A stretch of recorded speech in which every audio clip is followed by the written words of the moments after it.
They say blood is thicker than water, but when your own mother calls you too emotionally draining for Christmas and sides with your freeloading siblings over a family dinner invite, that blood starts feeling like a bad investment you wish you'd pulled out of years ago.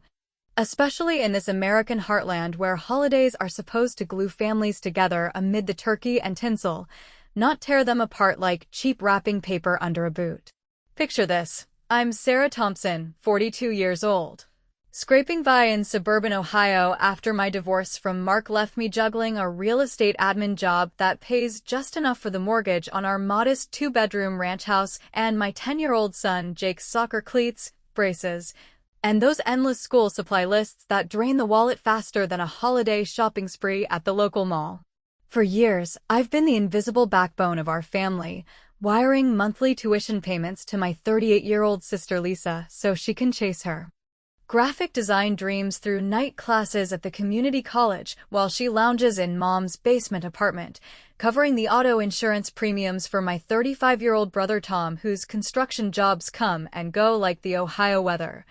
and even slipping extra cash to our widowed mother Evelyn whenever her Social Security checks fall short for things like roof repairs or that new water heater she swore was on its last legs last summer. It's the kind of quiet generosity that middle-class families like ours pride themselves on, the unspoken pact where the oldest daughter picks up the slack without fanfare. All while I bite my tongue through their casual thanks and the occasional guilt trip about how hard times are for everyone, never mentioning how my own post-divorce life feels like walking a tightrope over a pit of bills and loneliness. That all shattered on a crisp November afternoon 2 weeks before Thanksgiving, when I was elbow-deep in stirring a pot of chili in my cramped kitchen, the kind with 4 mica counters chipped from years of family potlucks I hosted but rarely attended anymore. And my phone buzzed on the counter with a group chat notification from Lisa, our self-appointed holiday czarina who always organized the Christmas Eve gathering at Mom's bungalow with its sagging porch and the string lights that never quite hung straight. The message popped up bright and cheery. Mom's Place, December 24th, potluck style with the usual suspects. Bring your famous apple pie if you can swing it, Sarah, but I know work's got you swamped, so no pressure, see you all there with bells on. There was no real invitation tucked in there for me, just that offhand exclusion phrased like a polite afterthought, as if I'd already declined or didn't matter enough to confirm, and my stomach knotted tighter than the laces on Jake's practice jersey because scrolling back through the thread revealed the real gut punch, Mom's earlier text to the group, blunt as a winter wind. Sarah's been so moody ever since the divorce wrapped up. She's too emotionally draining for the holidays this year. Let's keep things light and festive for once without the heavy stuff weighing us down. Moody, draining. Those words landed like slaps after I'd just transferred $500 to her account that very week for what she called an emergency roof leak, which turned out to be a drip she patched with a bucket and some duct tape. All while I was still reeling from the divorce settlement that left me with custody battles and alimony fights I handled alone because no one in the family wanted to hear the gory details. I stood there frozen, the wooden spoon dripping chili onto the linoleum floor that I'd mopped just yesterday, feeling the weight of a decade crash down in waves, the late nights I'd spent on the phone consoling Lisa through her string of bad boyfriends and job rejections. Even as my own marriage crumbled under Mark's infidelities and financial secrecy, the weekends I'd driven Tom to job interviews across the county because his license got suspended again for unpaid tickets, all while squeezing in time for Jake's parent-teacher conferences and my own therapy sessions that I paid for out of pocket to keep from unraveling completely. What a ridiculous pile of holiday nonsense it all seemed in that moment, a bitter chuckle escaping my lips as I pictured Mom's perpetually furrowed brow, the same face that had beamed approval when I married Mark straight out of high school at 19,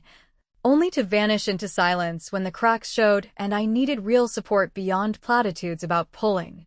through. Part of me burned to fire off a reply right then, to catalog every dollar I'd funneled their way and every emotional bandage I'd applied without asking for a single stitch in return, but instead, a colder Sharper resolve settled over me like the first frost on the windows, transforming that familiar role of endless giver into something more guarded, more self-preserving, as if I'd finally spotted the exit sign in a room I'd been trapped in for far too long. That evening, after Jake bounded in from soccer practice smelling of grass and sweat, demanding seconds on chili and stories about Grandpa's old farm adventures to keep the evening light,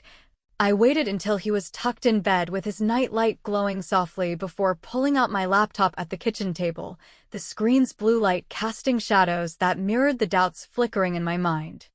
Logging into my banking app with fingers that trembled just a bit from the adrenaline, I navigated to the recurring transfer section where Lisa's tuition payments sat queued up like dutiful soldiers, each one a $200 hit to my checking account that I justified as investing in her future because family lifts each other up, right? That's the Midwestern mantra drilled into us from church potlucks to backyard barbecues. But not anymore. With a few deliberate clicks, I paused the automatic deposit effective immediately, adding a neutral note to the college's financial aid office about a temporary administrative delay due to verification issues. Nothing accusatory or dramatic, just a seamless interruption that would ripple out quietly like a stone skipped across a frozen pond, cracking the ice beneath their feet without me lifting my voice. It felt almost elegantly sly, this first taste of pushing back, like quietly withdrawing the chair just as they sat down for their feast. And as the confirmation popped up on screen with its sterile efficiency, a mix of exhilaration and that old familiar pang of guilt washed over me because deep down I knew Lisa would panic when the payment bounced, Tom would hear about it through the grapevine, and Mom would inevitably loop back with questions laced in disappointment. Yet for the first time in years, sleep came easier that night, the house settling around me with a peace that had been missing amid the constant pull of their needs, even as I wondered if this small act would invite backlash or just fade into the holiday bustle unnoticed. The next morning dawned gray and chilly, with frost etching patterns on the car windows as I scraped them clean before dropping Jake at school. My mind still replaying the chat thread during the drive to the office where stacks of property listings awaited my attention amid the hum of fluorescent lights and coworker small talk about Black Friday deals. Sipping lukewarm coffee from a chipped mug in the break room, I pulled out my phone to check messages, half expecting radio silence, but there it was, a text from Tom lighting up the screen, casual yet probing. "Hey sis, odd stuff going on. Lisa's losing it over her tuition check bouncing back from the school, and Mom's wondering if you had anything to do with it since you're the money was around here. Oh, and I've got some updates on that family matter from last summer's barbecue, the one Mom pulled us aside for without you. Better give me a call when you get a sec." Updates, family matter, what on earth could that mean? Some buried secret. From the barbecue where I'd been sidelined with divorce distractions while they huddled in the backyard under the picnic table's shadow, their whispers carrying on the humid air but too faint to catch, my thumb hovered over the reply icon, pulse quickening with a cocktail of curiosity and wariness, because this could be the first real fracture in their united front, a clue to why Mom's exclusion cut so deep. Or perhaps just another ploy to draw me back into the fold with vague enticements, leaving me teetering on the edge of reaching out or letting the silence stretch further into the unknown. Tom's cryptic text lingered in my mind like an unanswered question at a family reunion, pulling at the edges of my focus throughout the long afternoon at the office where I sorted through stacks of real estate contracts under the relentless buzz of the copier machine. Each page a reminder of how precarious my own financial footing had become after the divorce stripped away the joint safety net I'd once taken for granted in our shared account with Mark. I pushed it aside during the lunch break, picking at a turkey sandwich in the break room while coworkers chatted about their holiday plans, cruises to Florida or gatherings with in-laws who actually showed up. Conversations that only amplified the hollow ache in my chest because my holidays had always revolved around propping up Evelyn, Tom, and Lisa, turning what should have been joyful chaos into a logistical marathon of carpools, catered dishes, and covert cash infusions to keep the peace. Flashback to just last spring when Tom's beat-up pickup truck got sideswiped in a parking lot mishap that he blamed on the other driver, but which the police report later pinned squarely on his distracted swerve while arguing with his on-again off-again girlfriend over the phone, leaving him without wheels or work for weeks until I stepped in by adding him to my auto insurance policy despite the red flags on his driving record, premiums spiking by a full 20% that month because insurers in Ohio don't take kindly to repeat offenders. Yet I swallowed the hit without complaint, figuring it was my role as the reliable big sister to keep him mobile for those construction site hauls that barely paid the rent on his one-bedroom apartment across town. And Lisa, always the dreamer with her sketchbooks full of half-finished logos and her endless stream of excuses for why the receptionist job at the dental office wasn't her calling, had leaned on me heavily for those night classes in graphic design at the local community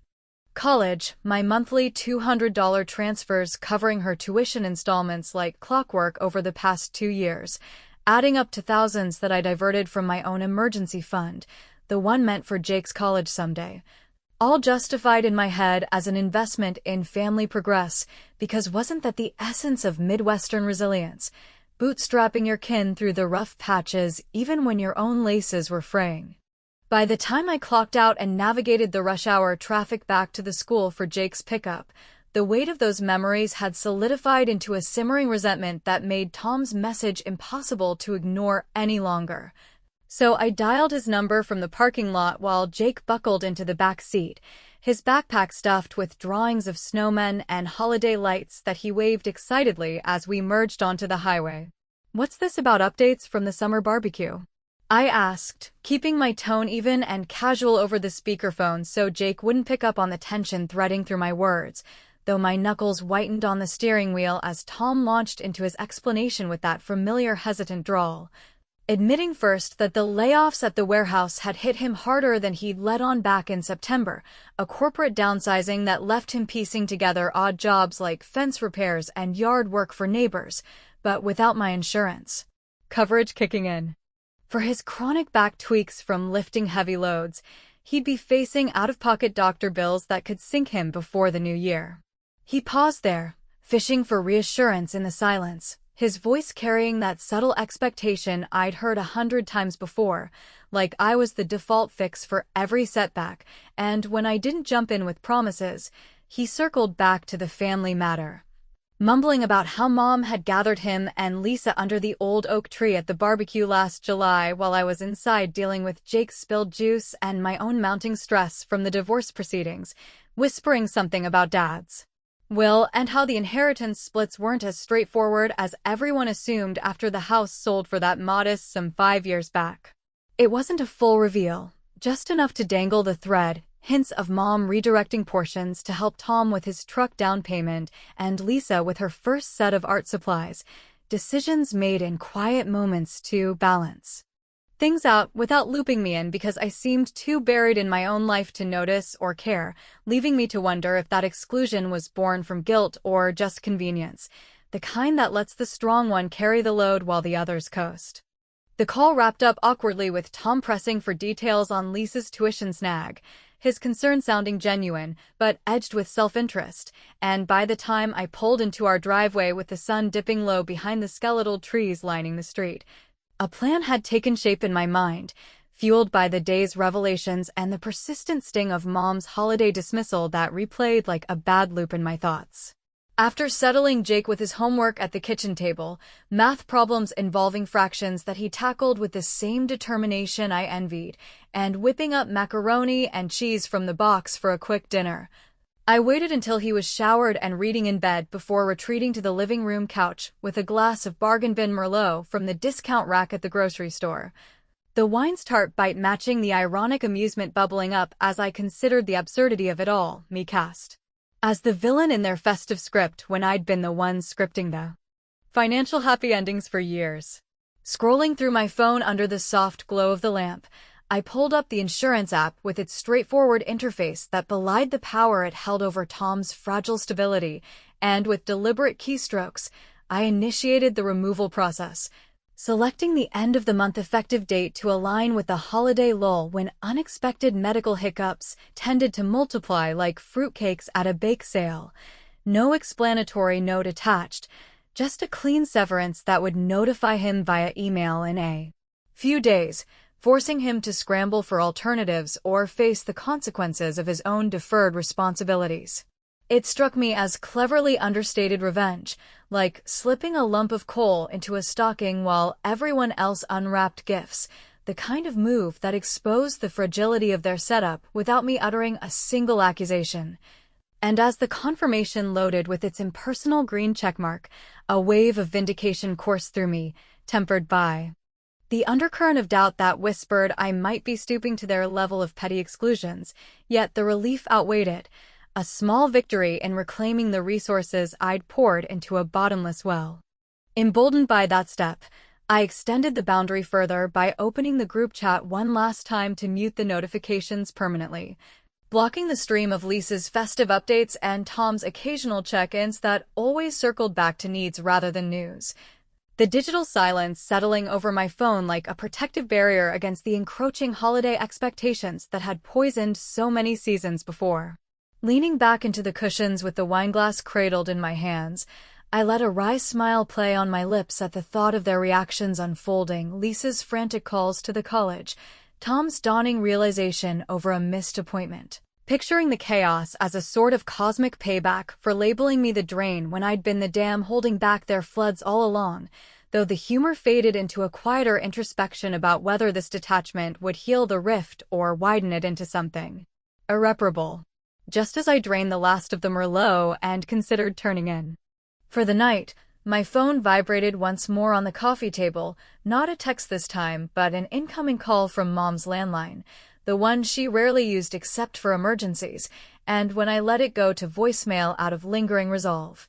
her message played back in fragments of frailty that pierced the evening calm. Sarah, it's Evelyn. Things are falling apart here faster than I thought. These chest pains came back sharp tonight after dinner. Tom's useless, without that insurance you handled, and Lisa's school is threatening to drop her mid-semester. Please pick up or come over. We can't manage this without you pulling us through like always. Chest pains, dropping classes, the words hung heavy, tugging at the maternal instincts I'd inherited from her despite everything, my finger hovering over the callback button in the dim light.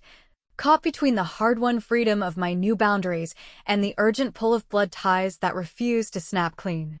Mom's voicemail echoed in the quiet of my living room long after the phone screen dimmed, her voice cracking with that mix of vulnerability and veiled accusation that had always been her way of reeling me back in during past crises. From Dad's final hospital stay a decade ago, when she leaned on me for every decision while Tom and Lisa hovered on the periphery, to the smaller upheavals like Lisa's car breaking down en route to a job interview or Tom's eviction scare from his landlord over unpaid rent, moments where my interventions became the unspoken expectation rather than a choice, leaving me to wonder even now if those chest pains were as dire as she painted them or just another lever in the family machinery designed to override my budding resolve. Sleep eluded me that night. The ceiling fans steady were mocking my racing thoughts as I tossed between sheets that still carried the faint scent of Jake's laundry detergent, weighing the familiar pull of duty against this fresh boundary I'd etched with the insurance cutoff and tuition pause, a line that felt both liberating and precarious like the thin ice on the neighborhood pond where kids tested their luck each winter, and by the time dawn filtered through the blinds with its pale winter light, I'd convinced myself that showing up once more wouldn't unravel everything. Perhaps it would even clarify the shadows around Dad's will that Tom had hinted at, so I brewed coffee strong enough to fortify my nerves and dropped Jake at school with a quick hug and promises of hot cocoa after his practice, the routine grounding me as I steered my reliable old sedan toward Mom's bungalow on the edge of town where the houses thinned out into fields dusted with early frost. The drive unfolded in a blur of radio holiday tunes that grated against my mood, carols about joy and reunion clashing with the knot in my gut. And when I pulled up to the familiar address with its peeling blue paint and the Christmas wreath already hung crookedly on the door, Lisa's handiwork, no doubt, always more enthusiasm than skill, I steeled myself for the orchestrated chaos inside, stepping over the threshold into a space thick with the aroma of stale coffee and uneaten toast, where Mom reclined in her worn armchair, clutching a knitted afghan to her chest, her face ashen but alert, while Lisa paced the faded carpet in mismatched socks and Tom slumped on the sagging couch with a mug balanced precariously on his knee, the air humming with unspoken tensions that mirrored the undercurrents I'd sensed building since the group chat exclusion. "Sarah, you came," Mom breathed, her eyes lighting with a relief that bordered on triumph as she extended a hand for me to clasp, drawing me into the circle without a word about the hurtful label she'd slapped on me just weeks prior, instead launching straight into the narrative of her evening ordeal, the sharp twinges that sent her to the kitchen floor after a meager supper of canned soup, Tom's fumbling attempts to dial the ambulance while Lisa hovered uselessly, all culminating in a late-night ER visit that the doctor dismissed as indigestion aggravated by stress, but which Mom amplified into a harbinger of something graver, her supplemental policy through my old coverage barely covering the copay that now sat unpaid on the side table amid a scatter of mail. I nodded along, fetching her a fresh glass of water from the tap and settling into the straight-backed chair that had been Dad's favorite, listening as they unloaded their grievances in a torrent. Tom's back flaring up from a recent odd job without insurance to buffer the chiropractor fees, Lisa's mounting panic over the tuition hold that jeopardized her semester's credits and forced her to beg for extensions from professors who offered no sympathy for family finances, the details painting a picture of unraveling threads that I'd woven so tightly for years, yet beneath their pleas lurked that subtle shift, a dependency so ingrained it bordered on entitlement, making me question how I'd let it fester without demanding balance. As the morning stretched into afternoon with takeout pizza arriving cold from the corner shop, our default comfort food for gatherings that always stretched longer than planned, I caught fragments of conversation that peeled back layers I'd long ignored. Lisa venting to Tom in the adjoining kitchen about how my dramatic phase post-divorce had soured last summer's 4th of July barbecue, her words slicing through the thin wall as she recalled Mom pulling them aside for a hushed talk under the backyard oak while I chased Jake around with spilled grill burgers and divorce summons buzzing in my pocket, something about Dad's will not dividing as evenly as the lawyer had outlined after the house sold for that underwhelming $80,000 5 years back, with Mom quietly reallocating portions to cushion Tom's truck purchase and Lisa's initial art supplies, choices framed as equitable adjustments to spare me the burden since I appeared too entangled in my own marital mess to contest them. The revelation landed like a hidden splinter surfacing after years buried, stirring a dilemma that twisted deeper than the initial holiday snub. Did I press for details now, risking a blowout that could fracture us further and leave Jake without his aunts and grandma's sporadic affections, or hold my ground and let the inequities expose themselves through the consequences I'd already set in motion, proving once and for all that the family dynamic couldn't sustain without my constant infusions? A wry humor threaded through the tension when Tom quipped about hawking his fishing gear for medical visits, his chuckle forced amid the pizza crusts scattering like confetti from a failed party, evoking those corny TV holiday specials where the bumbling relatives scramble for redemption, but in our case, the script felt far less scripted and infinitely more raw, highlighting how my role as the fixer had blinded me to the favoritism simmering just below the surface. By late afternoon, as sunlight slanted through the lace curtains casting long shadows across the cluttered living room, I busied myself helping Mom sort her medications from the pharmacy bag, pills for blood pressure and antacids that my supplemental policy had subsidized until recently, the irony not lost on me as I noted the stack of outstanding bills fanned out like a losing poker hand, including Lisa's tuition notices stamped overdue and Tom's clinic statements demanding payment upfront. Their reliance crystallized in that mundane task, a tangible map of the support I'd provided without fanfare. From the insurance riders that shielded Tom from bankruptcy after his accidents to the tuition wires that kept Lisa's dreams afloat amid her stalled career, and in that clarity, my next move coalesced not as rage but as calculated detachment. So later, from the privacy of my car parked under the bare maple in their driveway, I accessed the shared family savings account I'd seeded years ago.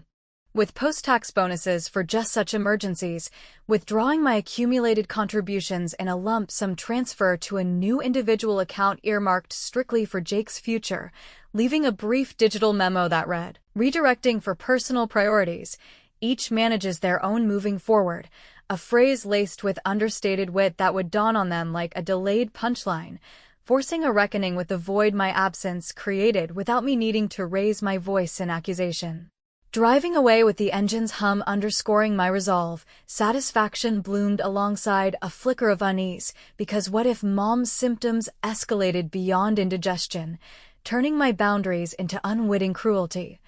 Yet the act reaffirmed that self-preservation demanded these cuts, pruning the overgrowth to foster healthier growth elsewhere.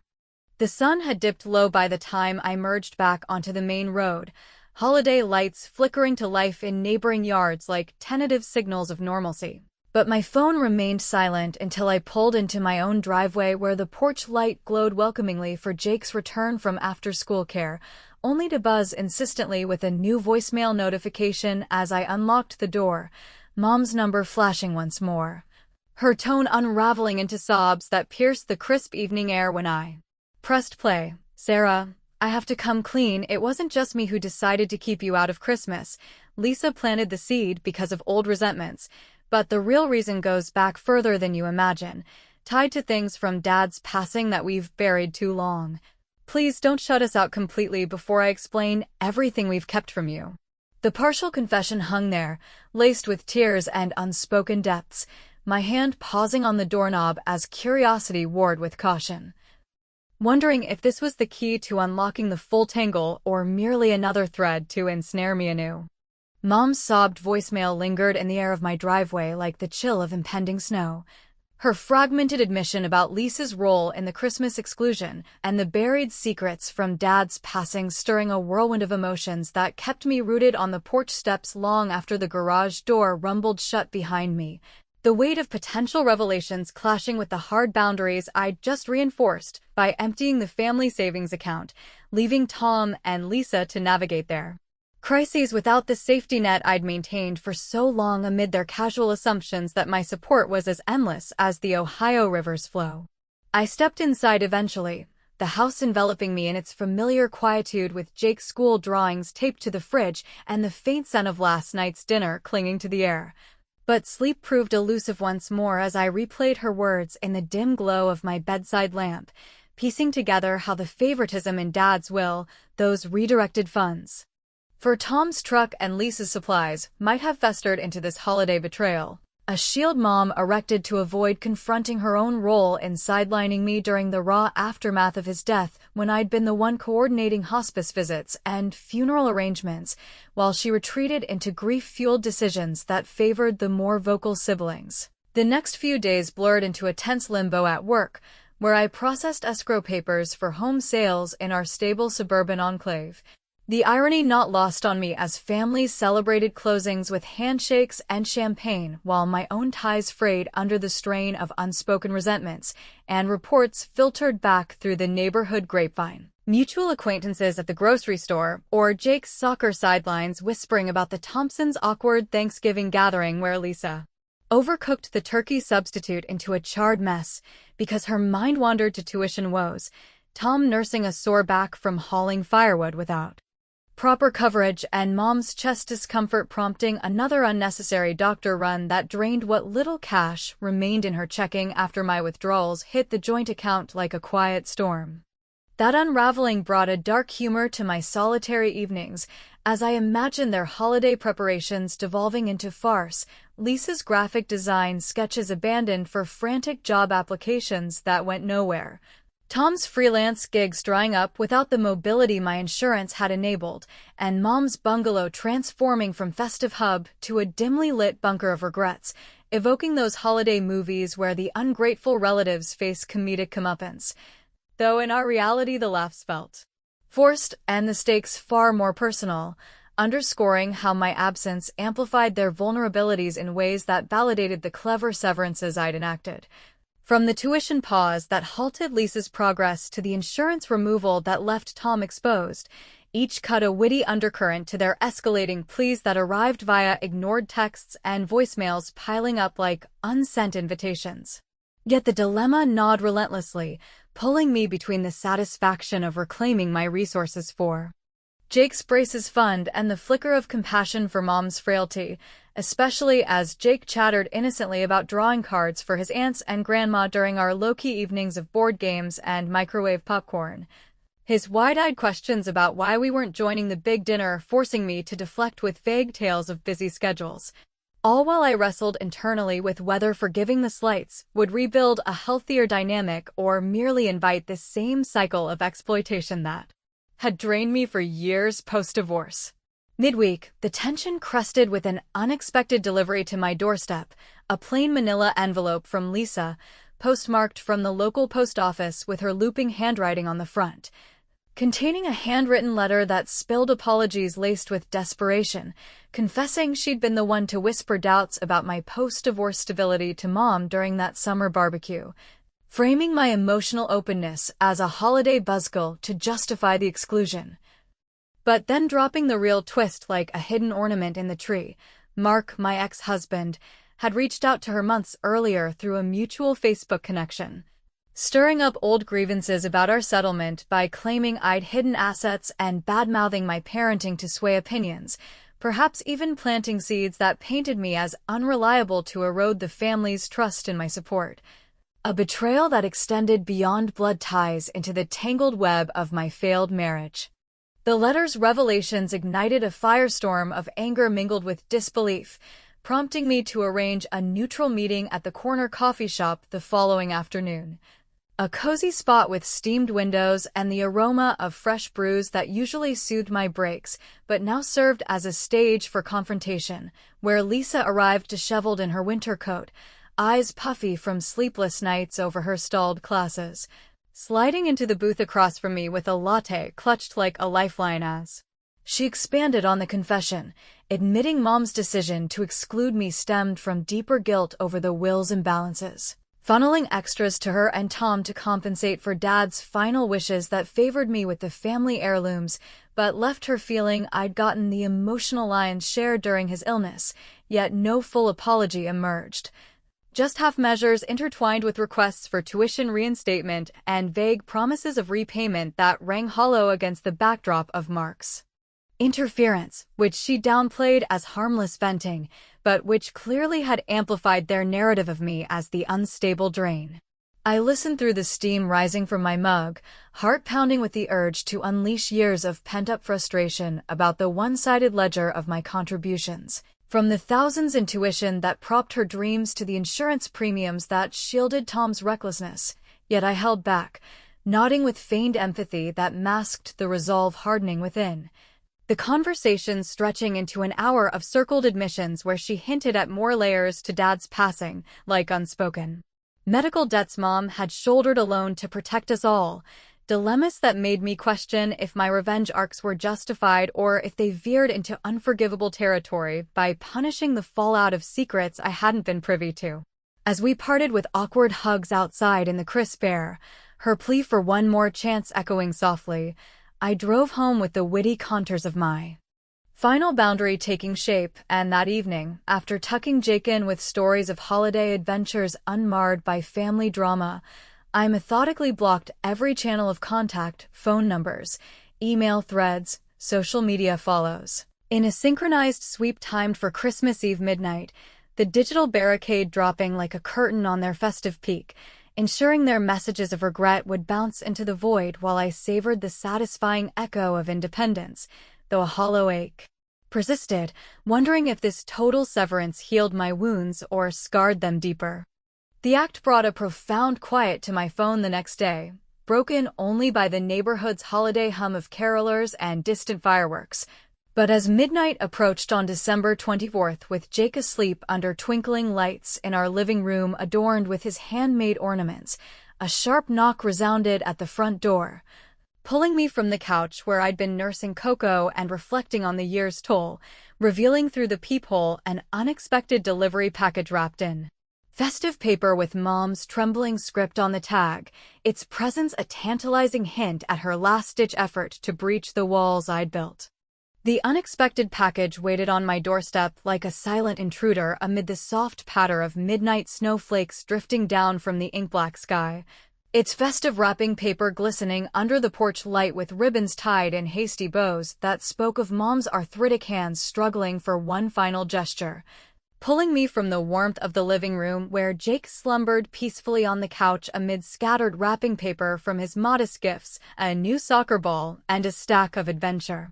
books we'd selected together during our quiet shopping trip to the local bookstore, a deliberate contrast to the extravagant family exchanges I'd once orchestrated to keep the peace. I hesitated there in the doorway, breath fogging the chilly air as memories flooded back of Christmases past in that same house, the one where Dad would carve the turkey with precision while Mom orchestrated the carols on her out-of-tune piano, Tom and Lisa squabbling over presents until I mediated with extra cookies from the batch I'd baked at dawn, all while I masked my own exhaustion from balancing holiday shifts at my pre-divorce job with the emotional labor of holding everyone else's joys intact, a role that extended far beyond the day itself into the months of follow-up support like replenishing Tom's holiday bonus-fueled bar tab or covering Lisa's impulse buys on clearance sales that derailed her budgets. Scooping up the box with gloved hands, its lightness belying the emotional heft inside, I carried it to the kitchen table where the remnants of our cocoa mug sat cooling, Jake's drawings of family trees, ironically branching with aunts, uncles, and grandparents, taped nearby as a poignant reminder of the bonds I'd severed in pursuit of self-preservation, and with careful fingers, I peeled back the tape to reveal a bundle of yellowed envelopes and faded photographs spilling out like confessions. Long suppressed, snapshots of Dad's younger days on the family farm with its red barn and golden fields that predated our suburban move, images I'd seen before but now viewed through the lens of the inequities Tom and Lisa had hinted at during their evasive talks. Unfolding the top letter in Mom's familiar, looping script that trembled across the pages, I sank into the chair as her words unfolded the partial truth behind the Christmas exclusion, admitting that her decision to label me too emotionally draining stemmed not just from Lisa's nudges or Mark's meddling whispers through back channels, but from a deeper well of guilt over how she'd handled Dad's final affairs during those harrowing months of his heart decline when hospital bills piled up like unspoken accusations, forcing her to quietly redirect portions of the modest inheritance from the house sale. $80,000 split unevenly to shield Tom from his mounting debts after a string of bad choices and Lisa from dropping out of her first college attempt, while I received the heirlooms like Dad's old watch and the quilt from his mother. Items she now confessed felt like inadequate compensation for the way I'd shouldered the bedside vigils and paperwork without complaint. Her fear that including me in the holidays would unearth demands for financial reckoning or emotional catharsis she wasn't prepared to face,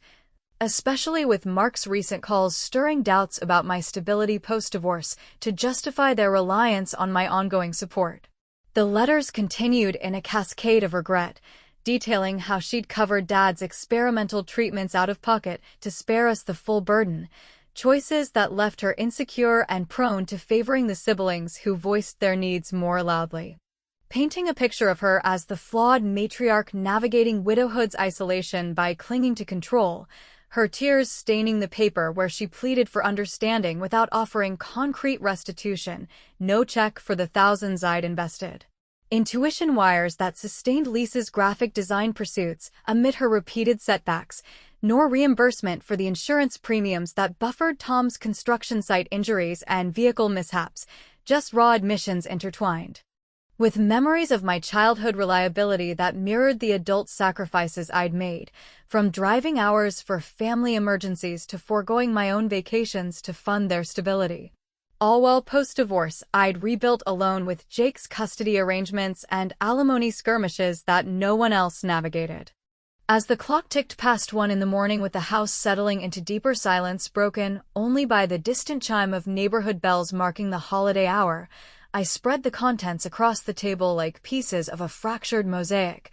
The satisfaction of my revenge arcs resurfacing in vivid detail, the initial tuition pause that derailed Lisa's semester and forced her to confront stalled ambitions, the insurance removal that left Tom scrambling for coverage amid his back flares and job hunts, the savings withdrawal that exposed the fragility of their shared dependencies, and the comprehensive blocking of contacts that silenced their tearful influxes on Christmas Eve. Each step a cleverly timed withdrawal that mirrored the emotional detachment they'd imposed on me, witty in its precision, like editing a family photo to crop out the burdens, allowing me to redirect those resources toward Jake's future braces and college fund without the guilt of one-sided giving. Yet emotions